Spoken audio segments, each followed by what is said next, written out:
Hey everyone, Carlo here. Welcome to today's vlog. And for today's episode, we're going to unbox a bunch of brand new sneakers that I was able to pick up.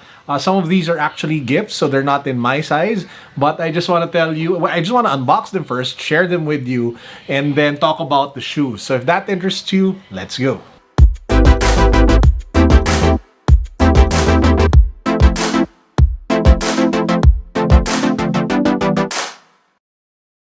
By the way, if you haven't subscribed to the channel yet, please make sure that you do so. We have a bunch of ongoing giveaways ranging from smartphones to laptops to off-white rubber dunks. So the links to the details to all of the giveaways can be found in the description box. Check them out, links down below. Now you can probably tell what this first sneaker is. So this is a Nike off-white shoe. This is actually the Nike rubber dunk low in University Gold. Or this is the yellow color, which is the exclusive color, I think, for Asia. I actually did a review and unboxing of the black green model, and I really love this shoe. One of the most comfortable dunks I've ever worn. Virgil did an exceptional job both with the design and performance and overall feel. Super 2 thumbs up. One of my favorite off-white sneakers, and I've been beating it up ever since I got it. Now this one is the yellow color, and as you guys can see, comes in this nice shiny glossy box. By the way, if I'm not mistaken, they released this as well in Commonwealth. So Commonwealth is one of the best sneaker, streetwear, lifestyle shops that you guys should definitely check out. If you haven't been to any of their physical shops, obviously because there is a pandemic, you might want to check their website out. They have a bunch of promos, a bunch of discounts, one of the best places to get your sneakers and your streetwear. Commonwealth, okay? Including this. I think they're doing like a raffle for it or something. But anyway, so again, silver box. So this is in size 10. Lahat ng mga size 10 dyan, mag-comment kayo sa baba.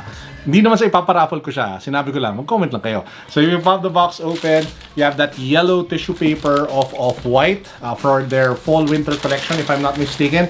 Ba-bam! Okay, now I have to get it in my size. Ang ganda! Guys, take a look at how stunning the design is of this shoe. Wow. Wow, wow, wow. I honestly felt that it would be too much when I first saw it on photos. But in hand, it actually looks quite wearable. It looks very decent, very nice. Love the edginess of the shoe. So you have like the almost gold color of the yellow for the upper. Again, in different materials. You have mesh, you have leather. And this leather over here for the toe box, some sort of gold going on, which is the same material that you see here at the back of the heel. You have the suede-like zip tie.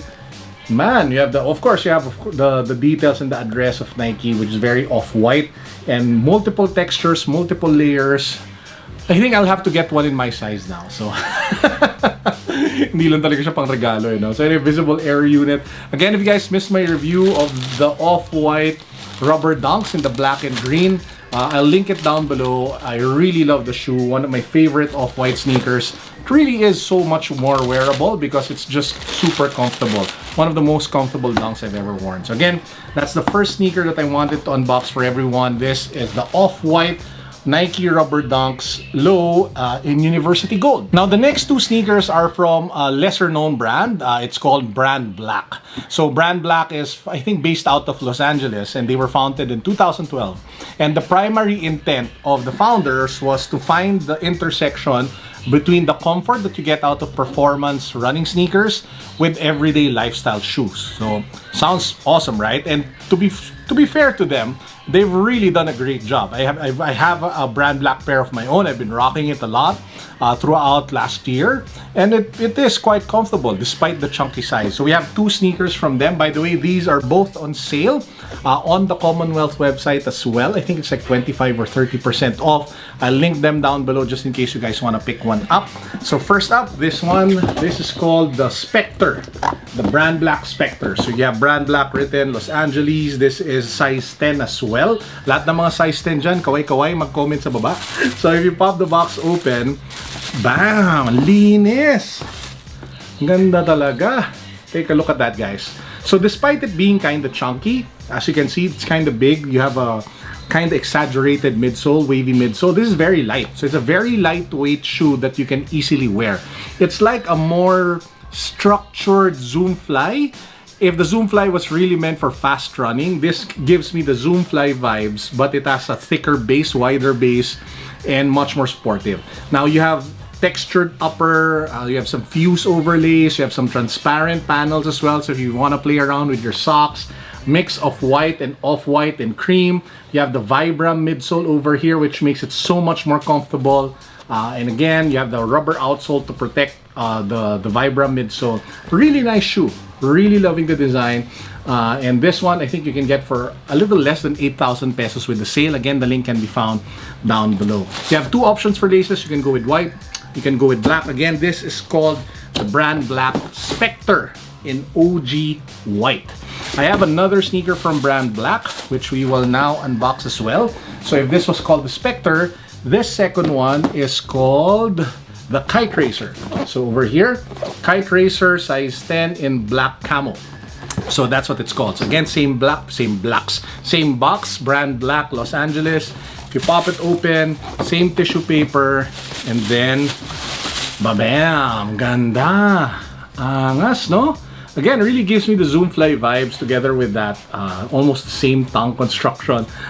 This one it's putting text on the upper as well. So it says black over here. On the medial side, it says brand. And you have some sort of like camo design on the textured, I don't know if this is mesh or some sort of plastic, but it is semi-transparent. Looks kind of cool. Has fuse overlays to give it a little bit more structure. You have a pull tab here at the back. Again, you have two choices of laces. You can go with black on black if that's the look that you're going for, or you can go with the white laces with the black dots to give it more contrast, to make it pop a little bit more. And if you take a look at the midsole, again, Vibram, very comfortable, very stable, rubber outsole as well. This one is also on sale, and you can get it on the Commonwealth website for a great deal if you check their website out right now. The link to their site can be found, again, down below. Lahat ng mga size 10 dyan, comment na, malay nyo. Hindi ako nag-guarantee, pero malay nyo, mamigay tayo ng sapatos today, di ba?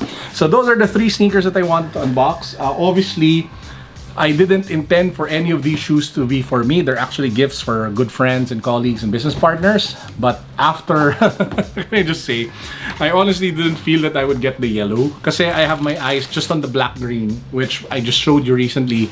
And I have my eyes on the white blue. That one is already on transit. So I found the seller. I found one in my size. Good price. Just a little above retail. So I'll shout that seller out when the pair arrives. But now that I actually have this one, and I was going to give it as a gift, parang I want to get it as well. But I honestly don't know how I will wear it. Man, it's just so bright. It's just so yellow. Shout out kay Colin. Colin's one of my best friends, loves the color yellow. So obviously he will totally dig this shoe much more than me.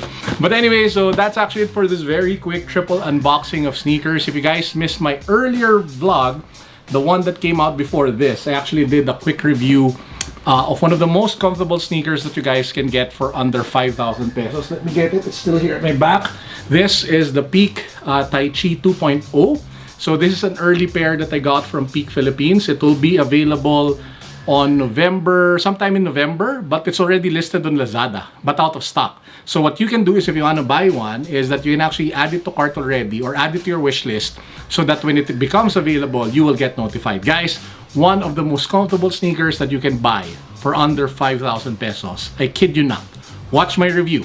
The link is down below. Peak Tai Chi 2.0. Okay, and with that said, that wraps up our vlog for today. As usual, I hope you guys are doing fine. Hope you're all positive with life, negative with COVID. And as usual, this is Carlo signing out. Peace. God bless. What's up?